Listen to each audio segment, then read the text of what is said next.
Assalamualaikum warahmatullahi wabarakatuh. Perkenalkan, saya Kana Nadina Rahayu dengan NIM 2304911000039.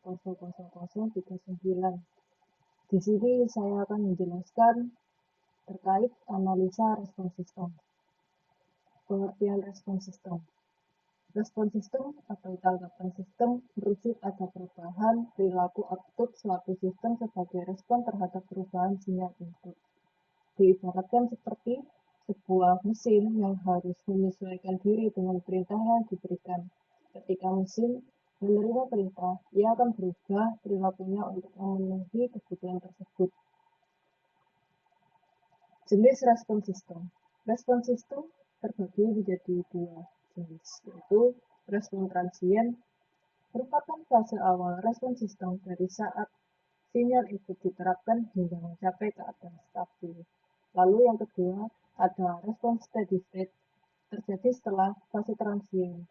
Sistem akan mencapai keadaan stabil, di mana output tidak lagi berubah meskipun input tetap. Lalu diagram respon sistem atau bisa disebut kurvanya.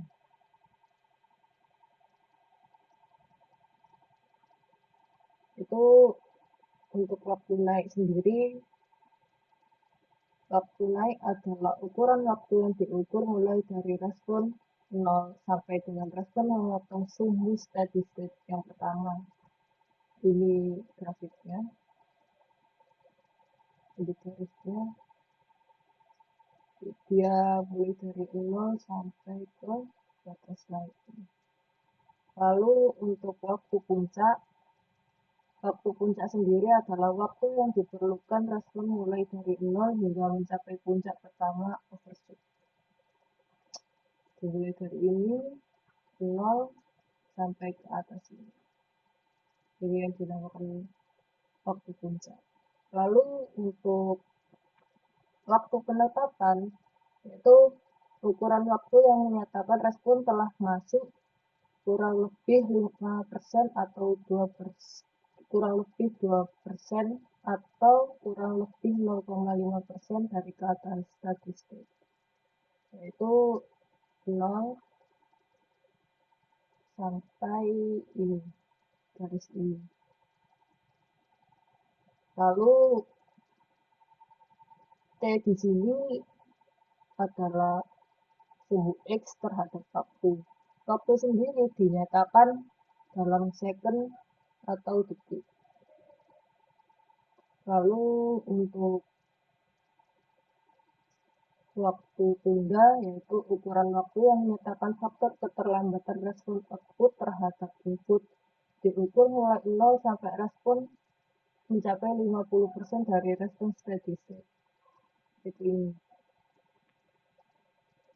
Waktu tunggal yaitu ini akan garis kurvanya akan sedikit lebih lama kalau ada tunggalnya. Lalu untuk kelewatan maksimum sendiri, nilai relatif yang menyatakan perbandingan antara nilai maksimum respon atau overshoot yang melampaui nilai steady state dibanding dengan nilai steady state itu sendiri. Kelewatan maksimum. Lalu untuk overshoot itu nilai yang lebih seperti waktu puncak itu. Maksudnya nilai yang melewati batas steady state. Lalu untuk steady state error atau toleransi error itu dikatakan bisa stabil jika nilai tersebut kecil, seperti 10 atau 0,5 atau ya kategori kecil lah, biar sampai yang besar gitu.